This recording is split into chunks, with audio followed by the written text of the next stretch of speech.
Image Podcast presents Learn Through Life.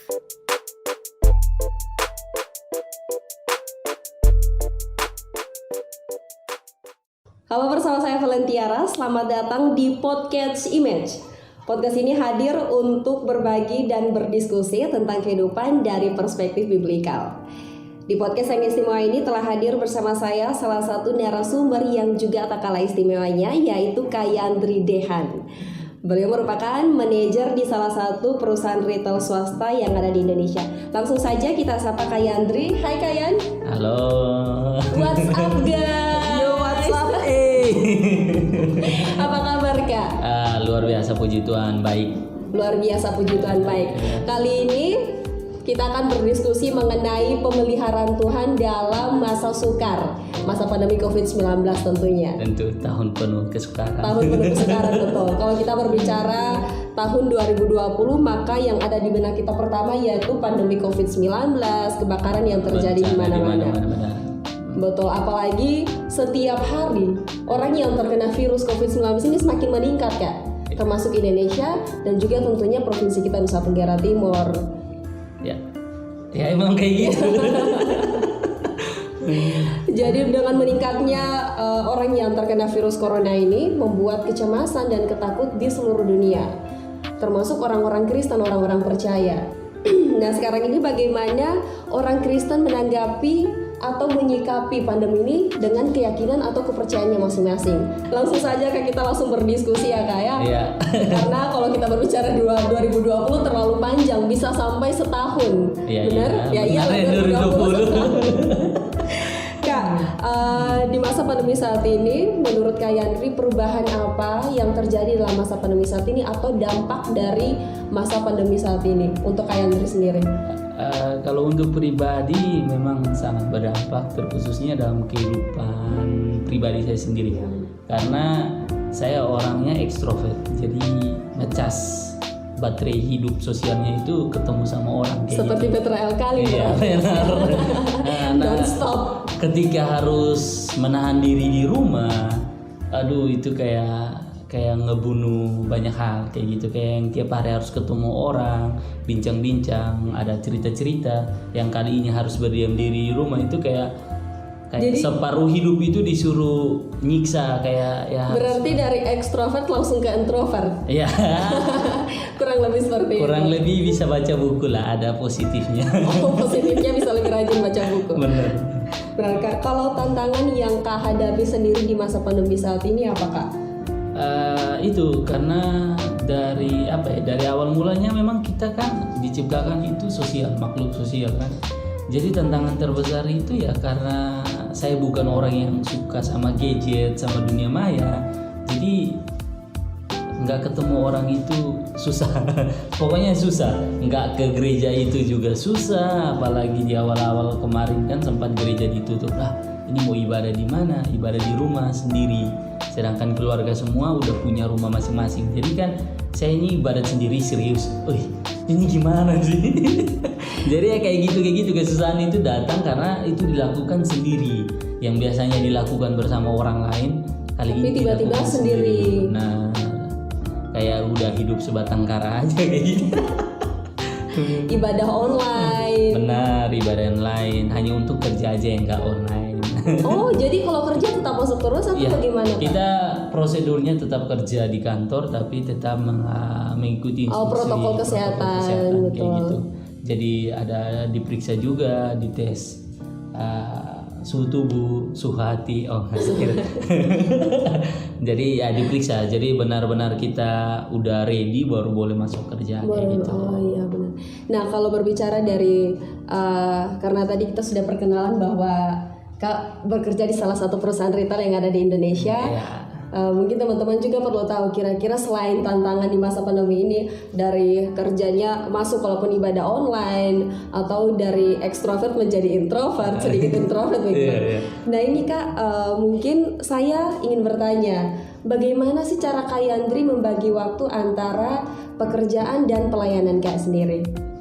Kalau di masa pandemi ya, kayaknya bagi waktunya itu lebih gampang ketimbang waktu sebelumnya, karena pekerjaan juga mereka juga kayak nggak terlalu menuntut banyak, tapi ya memang perlu banyak kreativitas di masa sulit ini. Dan di gereja pun hampir tidak ditemukan kegiatan karena memang kita mengikuti instruksi kesehatan. Jadi kalau untuk bagi waktu sih pelayanan, puji Tuhan sampai sekarang tidak ada yang saling terhambat gitu. Tidak ada yang saling terhambat untuk melayani Tuhan. Iya benar. Puji Jadi Tuhan, di luar pekerjaan biasa. juga tanggung jawabnya harus diselesaikan. Tanggung jawab di luar pekerjaan pun tetap di pelayanan juga diselesaikan kayak gitu. Ya, Pasti ada perasaan sedihnya ya Kak, tiba-tiba dari kegiatan aktif di gereja tiba-tiba harus ada ibadah online. Itu rasa sakit hatinya itu seperti diputusin pacar atau bahkan lebih ya kalau bilang rasa sakit hatinya itu lebih kayak bukan diputusin pacar aja, kayak ini lebih sakit ya? Ini lebih ditinggal sakit. Pergi sama istri mungkin. Ditinggal pergi sama istri. Oh berarti Kak Yandri ini sudah memiliki istri teman-teman. Oh iya, aminkan saja nanti ya. nanti. Oke Kak, kita lanjut di pertanyaan berikut. Kak, kira-kira dalam pengalaman Kak Yandri sendiri, seringkah Kak Yandri sendiri mengalami keadaan sulit, tetapi sudah berusaha untuk berpikir positif, berpikir optimis, tapi masih saja dipaksakan oleh keadaan?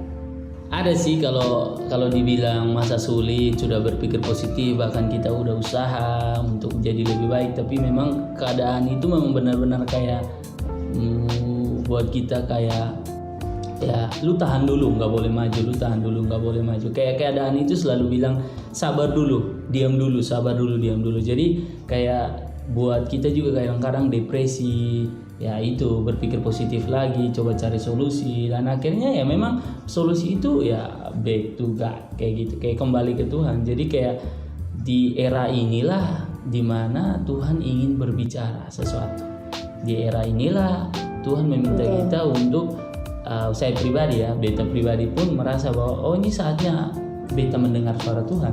Apa sih panggilan Tuhan? Apa sih yang maunya Tuhan?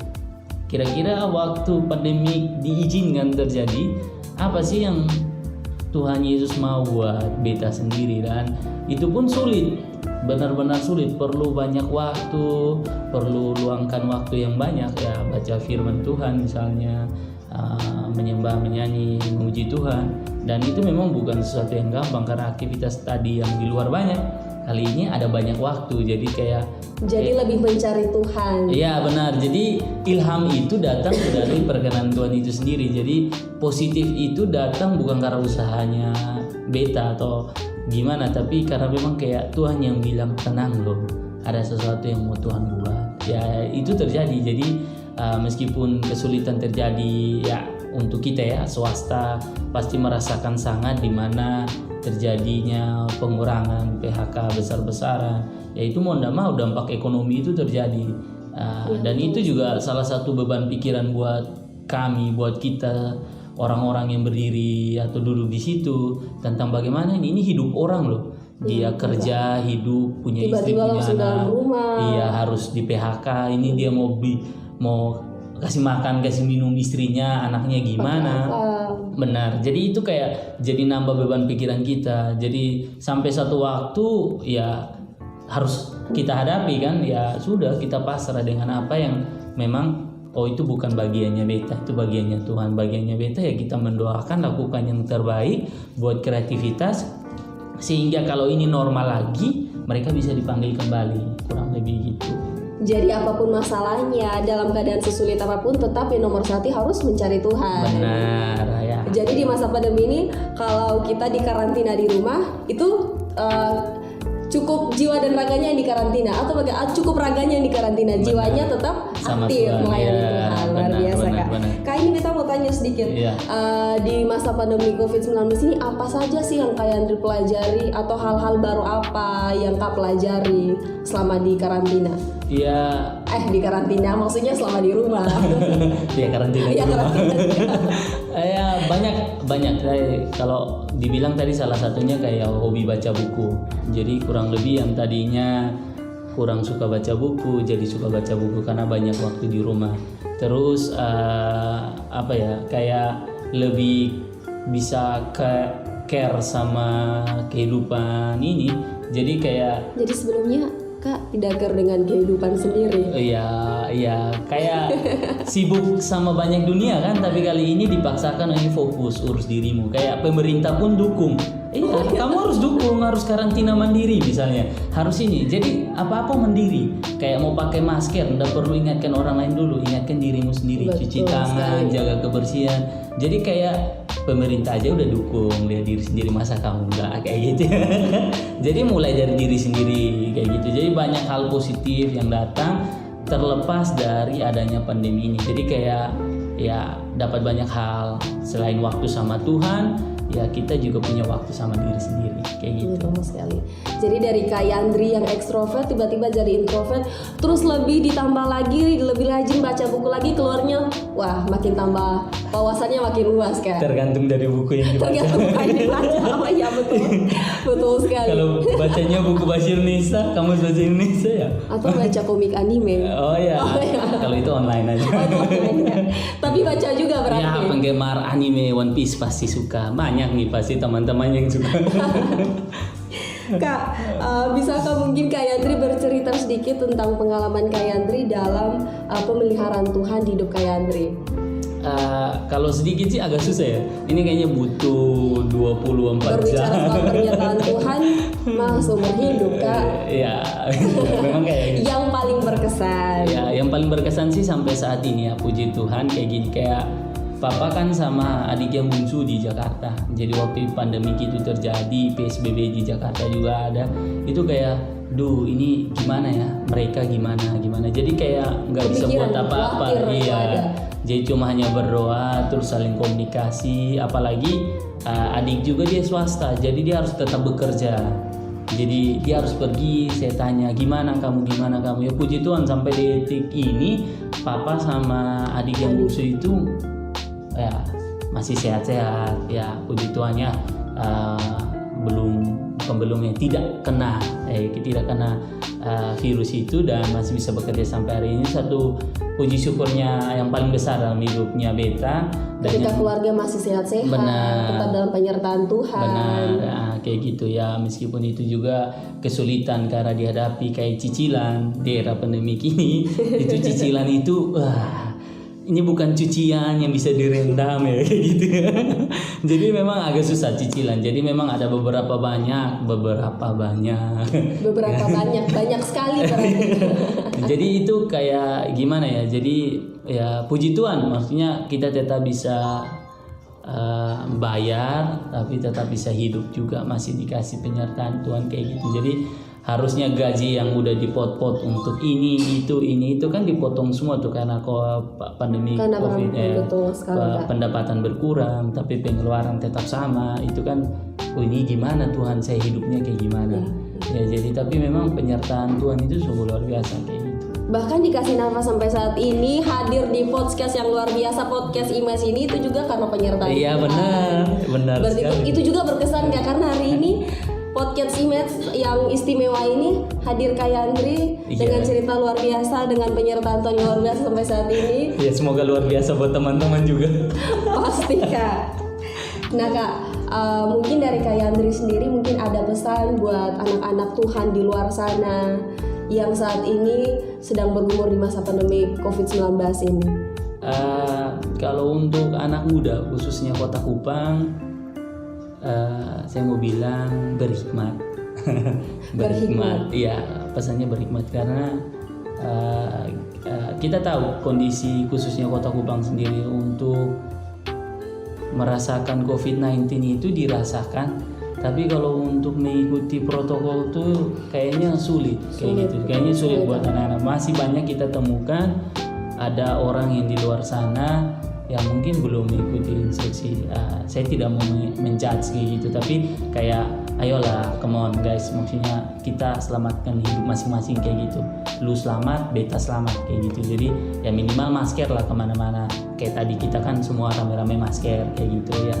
Mungkin ini di podcast saja kita buka ya. Ketika kamu memakai masker, kamu menyelamatkan 5 orang di sekitarmu. Iya benar, ya, mungkin kayak gitu. Mungkin kayak gitu, saya nggak tahu, tapi gitu. jadi hikmat aja sih, maksudnya Tuhan menyertai kita, tapi ya mau ndak mau kita juga harus berhikmah. Ya itu yang pertama. Kalau yang berikut sih buat anak muda terkhususnya Kota Kupang, tetap semangat, kreativitasnya Tanpa batas. Iya, saya beta salut sama musik Indonesia Timur yang sekarang ini. Serius, lagi hits-hitsnya banyak anak muda ya perlu kasih tepuk tangan. Bener, mereka sumpah sangat kreatif, banyak lagu yang menurut beta, ini Kupang, Indonesia Timur, Papua, Ambon nih. Biasanya orang kan cuma dengar lagu Besok-besok Ambon. Kak Yandri ciptakan lagu. Bisa tapi nyanyi kayaknya nggak bisa. Kenapa Kak? Bernafas fals berarti. Enggak sih, Tuhan kasih talentanya di lidah, bukan di pita suara. Tuhan kasih talenta di lidah bukan pita suara. ya kayak gitu. Nyanyinya nggak fals, gitarnya aja yang nggak bisa dapat nadanya, saya aja kayak gitu. Kita iakan saja teman-teman. Ya percaya kan? Ya percaya. Percaya? Ya, ada amin di sana. Ada amin di sana. Ya itu kayak gitu sih. Jadi kalau kita berbicara penyertaan Tuhan di pandemi COVID-19 ini sungguh luar biasa kayak Benar. bukan hanya saya atau kayak Andri tapi teman-teman di luar sana banyak orang di luar sana yang mengalami hadirat Tuhan itu sendiri. Benar. Biar katong semua anak muda di Kota Kupang tetap dalam penyertaan Tuhan. Benar. Amin. Buat Bapak Gubernur beserta jajarannya juga amin. Amin. Tuhan, ya, Pak. Seluruh provinsi Nusa Tenggara Timur amin. Indonesia kalau gitu ya, seluruh dunia aja lah, amin. Ya, Bapak Gubernur, doaku selalu buat Bapak ya, tetap sehat Pak untuk menjaga NTT. Buat Bapak Wali Kota juga, Bapak Jericho, saya menggantikan Anda nanti. Tidak. Amin. Tetap sehat Pak. Ini bukan kampanye Pak. Oh ya, mohon Ini bukan maaf. kampanye. Sambil menyela minum kopi dulu. Cheers. Oh ya.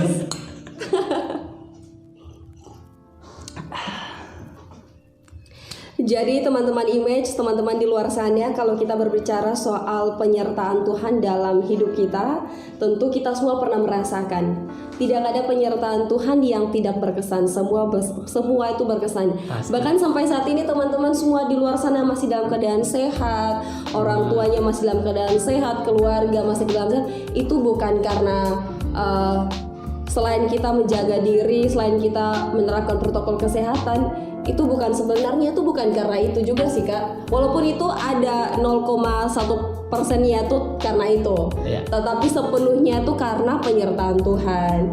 Jadi walaupun kita dalam keadaan seperti saat ini, keadaan sukar, dalam ekonominya juga mungkin terpuruk di luar sana, tetapi satu hal yang perlu kita ingat bahwa Tuhan tidak pernah meninggalkan kita. Setuju Kak Yandri? Setuju. Karena- Sangat setuju. Sangat setuju. Tuhan tidak pernah meninggalkan anak-anaknya. Tidak ada kata yang bilang ketika kamu susah atau ketika lu susah di sana Tuhan meninggalkan lu. Tidak sama sekali. Justru Tuhan selalu merangkul anak-anaknya, termasuk beta, Kak Yandri dan teman-teman di luar sana. Jangan pernah berkecil hati di era atau di masa pandemi seperti saat ini. Teman-teman, saya punya satu ayat untuk Kak Yandri dan juga teman-teman di luar sana. Kalau teman-teman nonton podcast ini, teman-teman bisa langsung buka di Yesaya 41 ayatnya yang ke-13. Tuhan berkata, "Sebab aku ini Tuhan Allahmu, memegang tangan kananmu dan berkata kepadamu, janganlah takut, akulah yang menolong engkau." Amin. Saya baca sekali lagi teman-teman. Kalau teman-teman menonton podcast ini, teman-teman juga baca dalam hati. Teman-teman ajak teman-teman di sekitarnya yang nonton juga untuk membaca. Jadi Tuhan berkata di Yesaya 41 ayat yang ke-13, "Sebab aku ini Tuhan Allahmu, memegang tangan kananmu dan berkata kepadamu, janganlah takut, akulah yang menolong engkau." Jadi teman-teman perlu garis bawahi, Tuhan bilang janganlah takut. Ini cuma cobaan yang 0,1% yang Tuhan kasih. Jadi kalau kita berpikir ini cobaan yang sangat besar, tidak di mata Tuhan. Jadi teman-teman tetap percaya bahwa dalam keadaan apapun Tuhan ada buat teman-teman. Amin. Tuhan ada buat beta, Tuhan ada buat Kak Yandri. Tuhan Jadi ada buat mereka yang terluka. Tuhan ada buat teman-teman semua di luar sana. Iya. Atau mungkin ada apalagi nih Kak, mungkin ada ayat andalan dari Kak Yandri untuk teman-teman di luar sana. Sesuatu yang berpegang dari almarhum ajarkan beta, bukan kemana kaki melangkah, tapi bersama siapa itu Bersama lebih siapa? penting. Itu lebih penting. Ya, kalau bersama Kristus apapun. Mazmur 1 ayat 3 dia bilang, apapun yang dijumpai tangan kita pasti berhasil. Amin. Terima kasih Kak Yandri sudah hadir bersama kami podcast Image, dan kami berharap Kak Yandri tidak akan pernah bosan untuk gabung-gabung dengan podcast Image. Dan kalau bisa Kak Yandri ajak teman-teman Kak Yandri untuk terus kasih kesaksian di Kampung Podcast. Tenang, nanti setelah ini akan ada Pak Gubernur yang akan duduk gantikan Betty. Amin, luar biasa. Oke. Terima kasih Kak Yandri. Buat teman-teman di luar sana, jangan lupa tetap jaga kesehatan, pakai masker kalau kemana-mana, jangan lupa bawa hand sanitizer, dan jangan lupa rajin cuci tangan. Tuhan Yesus memberkati. Saya Valentiara. Saya Yandri Dehan. Sampai bertemu di podcast selanjutnya. Shalom.